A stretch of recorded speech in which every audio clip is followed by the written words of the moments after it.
Heading into the Michigan State game, the UCLA Bruins are an absolute heater. You wouldn't know it considering they're getting less top 25 votes than Oregon.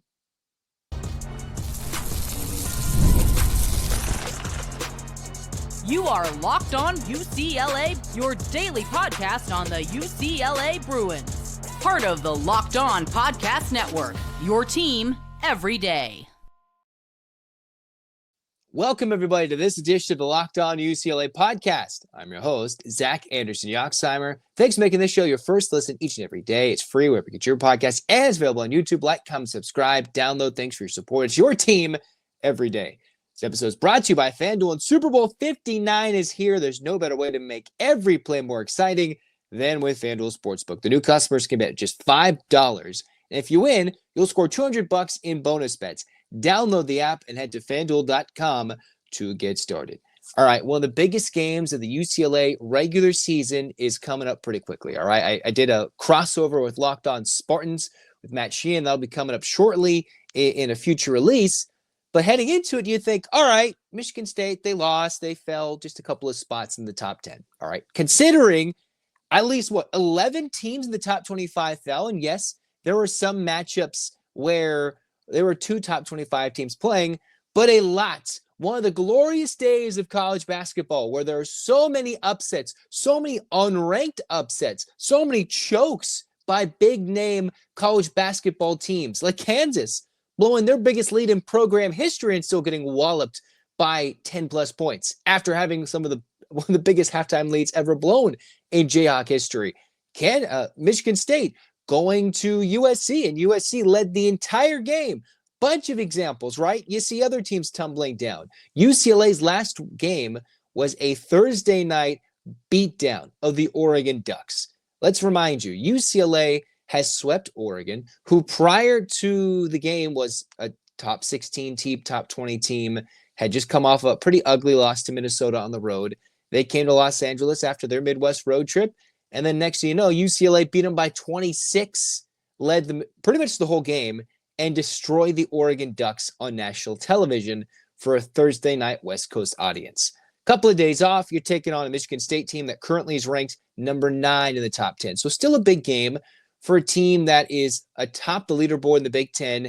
A UCLA win gives them an outside chance at a regular season Big Ten championship. But with UCLA's 4 Big Ten losses and plenty of tough road games to come, very unlikely, even with the greatest of win streaks, they can overcome a 2-game deficit if you beat Michigan State in Big Ten play. That's just where the standings are, unlikely. But what I am sitting here struggling to understand is you've got Arizona, who sits there top to the Big Ten. They're top 20. They're 15-6. UCLA beat them on a neutral court. You've got Wisconsin, who's 17-5. They fell down they went up in the rankings after losing to UCLA on the road, or they stayed pat, then finally fell down after a couple weeks. They're 17-5. You've got Illinois, who's 15-7, lost at Nebraska. They lost at Nebraska, did beat Ohio State to end the week. They only fell 5 spots. They're still in the rankings. They have 7 losses. 7 losses. You got Michigan, who's hopped in and out of the rankings. I have very, very high praise for Michigan. I think they're a very tough team to beat and should be a tough out if they clean up their turnover issues later on in Big Ten tournament play in the NCAA tournament. So then you see Ole Miss, who is 16-6, the exact record of UCLA. You got Clemson, who is the team right on the edge of the top 25, 2 votes away from getting into Ole Miss. St. Mary's, who's 19-3, unbeaten in WCC play. They should be a top 25 team. They're not. Louisville bounced out. Creighton bounced out. Getting more votes than UCLA's Oregon. What are you watching? Like, what are these people watching that Oregon, yes, they have like 8 quad 1 wins, but they are not playing well as of late. And UCLA has not beaten them once. They beat them on a neutral court where they led for mostly 30 minutes of the game. Then they played Oregon the second time and led pretty much the whole game. So you're watching 2 regulation games, 80 minutes long, where UCLA can't gain any ground in the top 25, where all these teams have the same records. UCLA has beaten 2 top 20 teams. They have blown out teams. And the team they just walloped by 30, they can't even leapfrog them in the receiving votes category. What are we watching? They clearly do not respect the Bruins. Now, when UCLA lost a few in a row, let's remember Maryland's crept up the standings. Maryland's now a top 18 team in the country. That's not a bad loss anymore. UCLA has currently a couple of top 20 wins and could potentially get their first top 10 win of the year. Oregon wasn't top 10 when the Bruins played them in Eugene earlier this year. By beating Michigan State and sweeping them in their West Coast road trip with them losing at SC, and if the Bruins can take care of business, they will go a long ways to earning respect that they just don't have. And I know I've been very tough on this team. I've ridden the emotions as high and as low as it gets. But I know the Bruins are figuring it out. Now, Michigan State is no easy matchup for UCLA, despite their inability to shoot threes. They average 80 points per game. They get to the free throw line, and if the whistles are in Michigan State's favor, then UCLA will struggle to win this game. But there's a world where UCLA, with their healthy, newly invented lineup, right? The emergence of Daimata, Eric Daly Jr., who has played 2 games against an Oregon team averaging 20 points per game on almost 90% shooting from the floor. He's played 2 games against Oregon and only missed 2 shots. Only missed 2 shots and went 5 of 6 from downtown in 2 games. So you got Daly Jr., who's arguably the most important piece to the UCLA lineup because they've lost more games with Daly out of the lineup than they have with Bilodeau injured and out of the lineup. Next thing you know, you've got Mata, who increases UCLA's post-production. Hopefully William Kyle can get to that same level, and he was the biggest reason why UCLA got post-production when they destroyed Iowa a few weeks ago. Mix in with better rebounding, better guard play with Dylan Andrews, as long as he doesn't cramp up. The Bruins have figured things out. So why are they still flying under the radar when so many of these teams have a similar record? Like Purdue's top 7, and they're 17-5 and had to come back to beat Indiana on the road. And Indiana is not even in the tournament. It'll be a tough game for UCLA to win on Valentine's Day. Don't get me wrong. I just don't see what some of these other people are seeing watching these teams, right? You've got a Texas A&M team that's 17-5, top 10, and then I don't understand.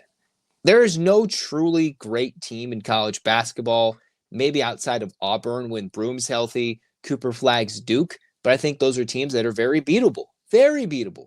Now, the loss that looms large is the choke against North Carolina in New York, and then losing to Rutgers. I think UCLA could have been forgiven for losing to Michigan and Maryland back-to-back, but losing the Rutgers game and now currently the North Carolina games are 2 of the ugly eyesores. And the Nebraska game to an extent, but no Daly, and with Nebraska just beating a ranked Illinois team at home, that should help UCLA's case to say, hey, we're playing without one of our leading scorers, and a couple of those losses, those ugly losses, why aren't we higher up? I don't get it. I just don't understand what the people aren't seeing in the Bruins. I've ridden the wave of emotions. Mick Cronin finally gets to balance a team lineup-wise that is needing post-production. They get it. They got 3-point shooting. They've spread it around. Can he play Bilodeau, Daly Jr., and Mata on the floor at the same time? No, but the rotation worked really well against Oregon. 2 of the 3 players on the court at a time, figuring it out, and they were basically gosh darn near perfect when they destroyed the Ducks. And they can't even get a vote more than Oregon. I don't know what people are watching. And hopefully, whether you got Peacock or not, whether you're listening, or you hopefully sell out Pauley Pavilion that Tuesday night against Michigan State, the nation will be reintroduced to UCLA. Okay, early January, ugly. Second half of January, UCLA is arguably the hottest team in the Big Ten since Michigan State just lost. You mix in what they did the last few weeks against some pretty quality opponents. You're staying on the West Coast, limited to no travel. And UCLA in this stint where they're going to have, 5 or so, 7 games close to it on the West Coast, they could have a really good record. I was hoping 5-2.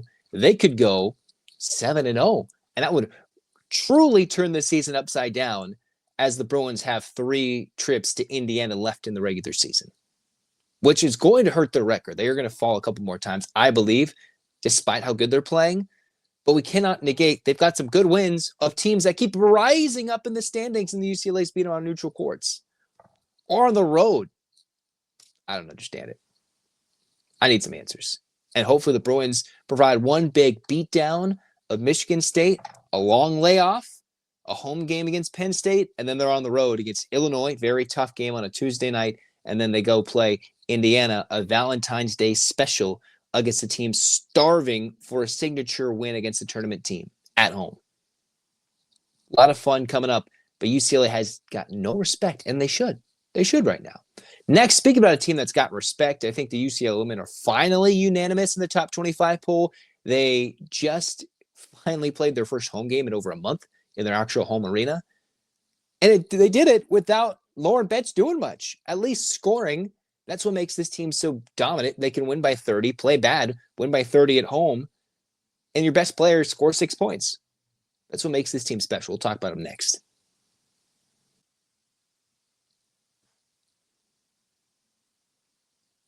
Super Bowl 59 is here. One game, two teams, endless possibilities, and you want to make every play more exciting with FanDuel Sportsbook, right? You're sitting there like, I'm drinking my drinks, whether it's agua or you're eating all the food, and you're like, I want to make this more fun. What could be more fun while I sit here eating on the grub? Well, you can guess the MVP. Who's going to score the first touchdown? Bet on the freaking coin toss. FanDuel's got it all, and you can live bet all game long and even adjust your best as the game unfolds. And you can feel the thrill from the opening kickoff to the final whistle. The live betting keeps you involved no matter what happens. All you got to do is place a $5 bet and potentially win $200 in bonus bets for the Super Bowl. That's icing on the cake. Download the app or head to FanDuel.com to get started. Bet just $5, and if you win, you'll score $200 in bonus bets. That's FanDuel.com. Bet with FanDuel, official partner of Super Bowl 59.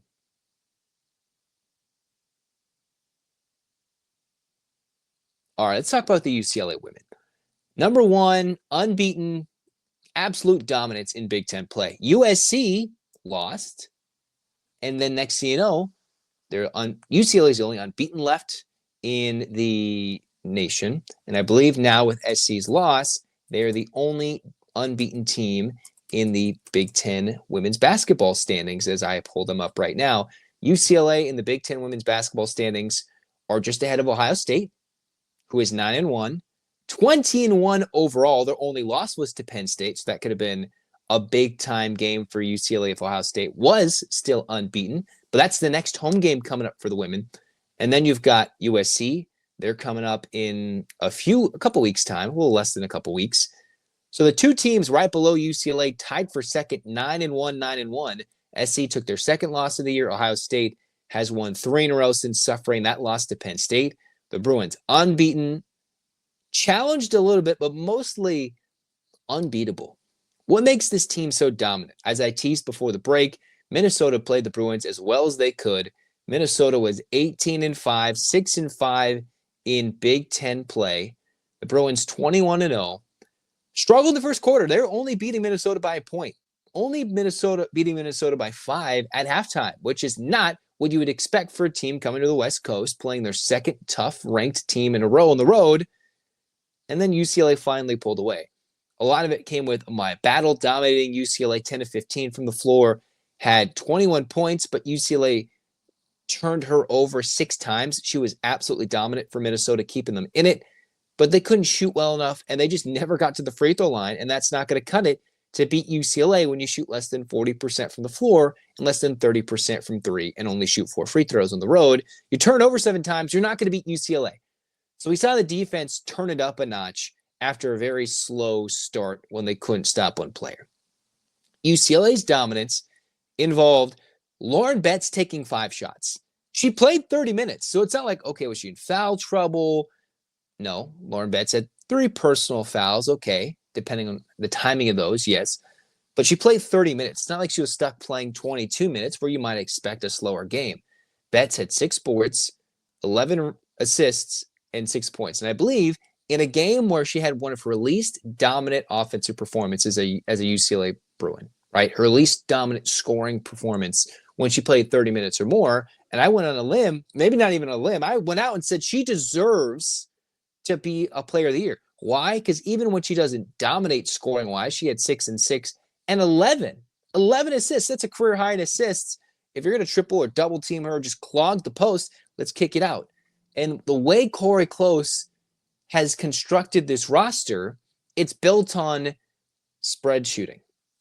Not just Lauren Betts being in the post or players who can cut, Kiki Rice's driving ability. UCLA went 13 of 32. They can bury 13 threes and shoot it at a 40% clip. The Bruins didn't shoot that many free throws. They shot just a shade under 50% from the floor in this game. It was UCLA's ability to have 1, 2, 3, 4, 5 players hit threes at a decent clip for players who hit 2 or shot 2 or more threes. Kiki Rice, who seems to shoot 80% from the field, and that's ridiculous as a guard who does take 3-point shots. 14 points, a steal, an assist, and a turnover, but had more of a shooting game, only taking 8 shots, but had 14 points to lead all UCLA starters in scoring. London Jones, 5 of 10, 3 of 6 from downtown, 13 points. She hits her threes. UCLA wins all those games and tends to win them by 20 or more, or beat really good teams. Okay, so you see Gabby Jaquez, 17 minutes in the starting lineup, had 9 points. Then you see Betts, who she almost had the least amount of points out of UCLA starting 5. That is shocking. Very, very shocking. And yet, Dugalich, very slow start shooting the basketball, wasn't her matchup. 5 points, underrated defensive performance because she had 3 steals and 2 blocks, 3 assists with 8 rebounds. While Dugalich wasn't shooting it very well, the numbers she posted defensively and the rebounding numbers, crucial and probably understated to her impact for this team's roster. Of course, there's better scoring options in my mind. Of UCLA starting 5, you'd have Dugalich probably number 5 in most games if you want the ball and you want the ball to be scored. But her impact in her 22 minutes was felt even though she wasn't shooting it that well. Very, very well. Alina Arnasalo, we've seen some good, we've seen some bad from the true freshman, which is asking a lot for a true freshman, an international true freshman, to come in, because the rest of UCLA's true freshmen aren't immediately impacting this team like Arnasalo is. You're coming in and backing up an All-American in Kiki Rice and played 31 minutes. She played when Rice was injured to start this season, has played in the starting lineup alongside Rice, come off the bench. She played 30 or more minutes, shot 60% from the field, led the Bruins in scoring with 15, nailed a couple of threes, 5 rebounds, and kept their turnover numbers to a minimum. Because sometimes we've seen her be a turnover machine, not so efficient. This was a great game where, okay, let's just throw our true freshman off the bench and she's going to score and make just as many field goals as our All-American point guard. That's depth for UCLA. Gardner wasn't her best shooting night overall, 3 of 9, but 3 of 8 from downtown. And when you don't need London Jones to hit a bunch of threes, and you bring in Gardner, a shooter from the right side, Jones a lefty, a southpaw, you mix in the angles. One's bigger, the other one more of a point guard role if Jones can play that at times. You just mix it up. And right there, you've got 1, 2, 3, 4 different UCLA players who hit 2 or more threes. Now, Jones can hit 7 in a game. I believe Gardner hit 5 or 6 or 7 in the first quarter once, or in a game at a really high clip in this season. So you got 2 3-point shooters who can go off. The other type of players like the Gabriela Jaquez's and the Kiki Rice's that can go 2 of 3. And if Betts isn't hitting it, teams are going to force UCLA to shoot the 3 ball. And this team, I think, is well equipped, better than most in recent years under Corey Close, with a multitude of options who can shoot the ball. Different players. Now you're going to get the ball to London Jones first. You're going to give that ball, if it's a shot option from downtown, you want Gardner to be in there. But Kiki Rice, if open, can knock it down. I don't want her shooting 5 or more, but if she's shooting 2 of 3, she's well on her way to a 15, 20-point game at a high efficiency rate. Janiah Barker, one of the quieter nights for her, stat stuffing from rebounds, personal fouls to blocks. And then you see some minutes from Kendall Dudley at the end and a couple of freshmen sneaking in minutes at the end for UCLA. When they've pulled away, this was by no stretch an easy game. But then you look at the final score and you're like, well, UCLA always seems to go on that run. Even South Carolina struggled in the beginning before they pulled away late. You looked at Louisville and Notre Dame. Notre Dame, a top 3 team in the country. Louisville, who is, I think, hosting Notre Dame in that game on Sunday, because all the top 3 teams in the country were playing on Sunday. Louisville gave Notre Dame their best shot. Notre Dame was healthy, playing with their 2 best players. Louisville, who couldn't beat UCLA on a neutral court without Kiki Rice, that would have been a huge win to see Louisville get, just to show how much better UCLA is, just a smidge than Notre Dame, but Notre Dame came back and eventually pulled away in that game. SC's loss takes a damper out of what could have been a 1 versus 2/3 battle if SC kept crawling up the standings, but they fell, I think, down to 7th. And let's tell you about how the Big Ten travel has affected, right? USC hosted Minnesota and then had to go fly to Iowa City and take on Iowa during the Caitlin Clark retirement ceremony with an absolutely packed, crazed fan base cheering on the Iowa Hawkeyes with Caitlin Clark in attendance. Now, Juju Watkins didn't play as well, and you can see the difference between UCLA and USC. When both superstars are not playing their best or are not scoring as much, right? It doesn't mean that Betts didn't play her best, but she didn't have the most dominant outing, and that's what you would initially look at. Betts gave way to her teammates, and UCLA still dominated. Very different from playing Minnesota at home for UCLA as opposed to going to Iowa for the Caitlin Clark jersey retirement game, and SC couldn't hang. They were down early. They were down big. I believe they were down 20-4 in that game. And Juju was not shooting well, taking terrible 3-point shots. Of course, she is extremely, extremely talented. But that's where the depth for UCLA goes. The depth is much better for UCLA when you look at the UCLA-SC matchup. You look at it for UCLA and South Carolina, the depth played a role, the talent, everything. And that is why UCLA is undefeated. And how come UCLA hasn't really fallen victim to the travel and the miles they've logged up? They've got a bunch of players. Now, Lauren Betts has sat out a game or two. You've got Kiki Rice with the same. You've seen a couple of players take a game off, and UCLA can do that and still win by 30.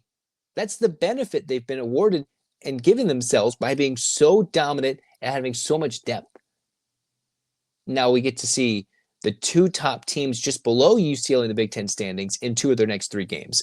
You host Ohio State. They make a quick road trip to Eugene, and that could be a very sneaky trap game in between Ohio State and USC.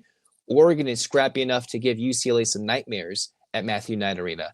And then you go play Galen Center on February 13th, a game that will be stuck on Peacock. I don't know how we let the Big Ten do that for a nationally relevant game on the West Coast.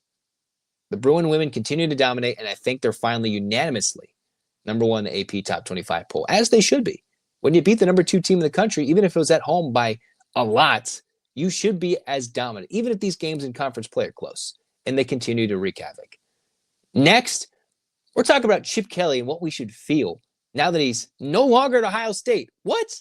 What's the report? We'll talk about it next.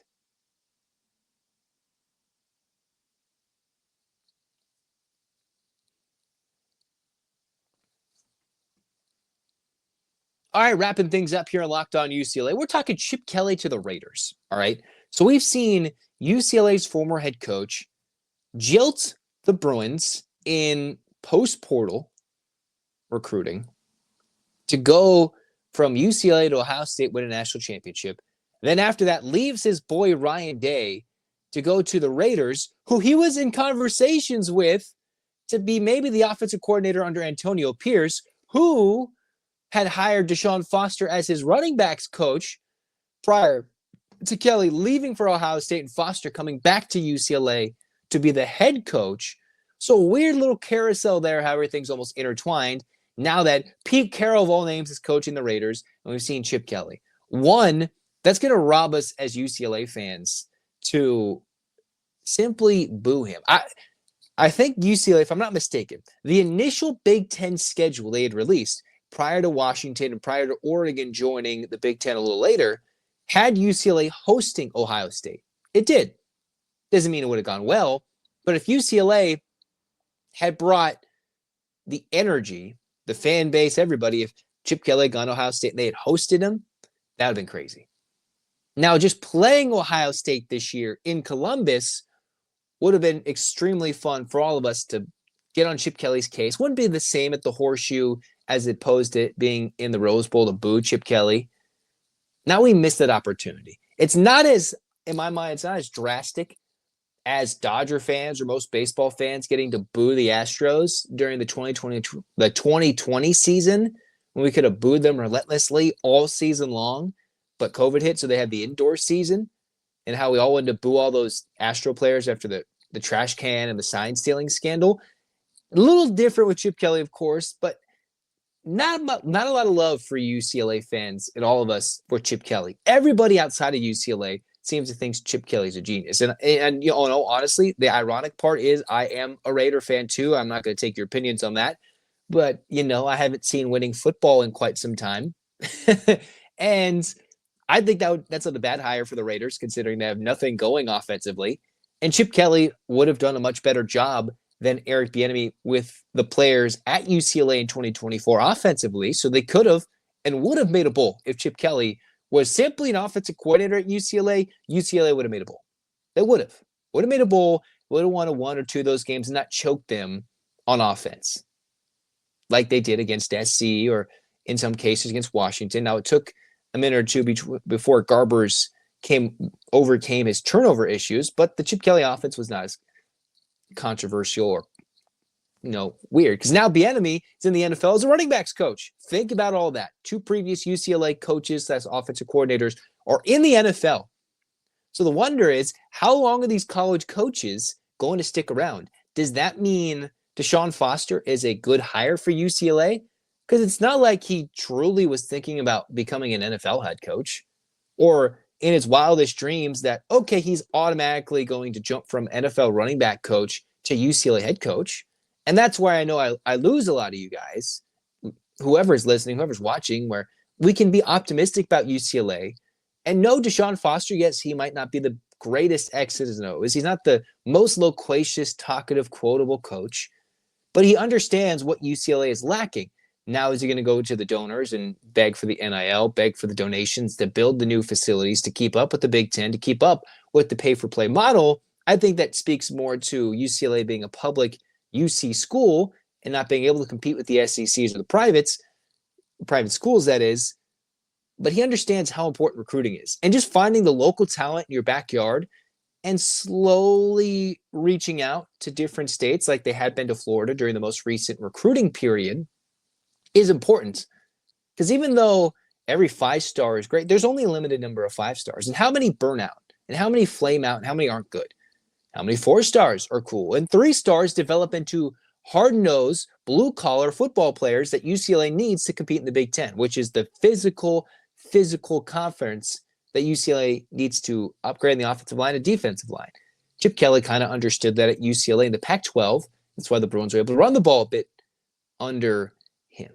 Now, can DeShaun Foster go back to a physical brand of football and bring that?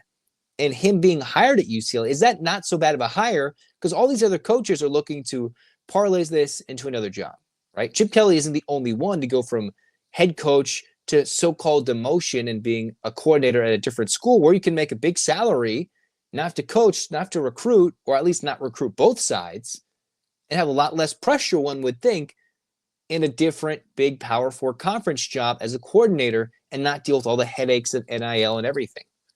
That's why Chip Kelly didn't want to be head coach. He just wants to coach football. He said it. We wish he could have done that earlier, been like, you know, instead of just leaving right away. He left later in the season prior to the 2024 season. And why DeShaun Foster is and should be and will be, I think, a good fit. Now, can the wins come? Can the development come? That is what this season will tell us heading into year 3 for DeShaun Foster.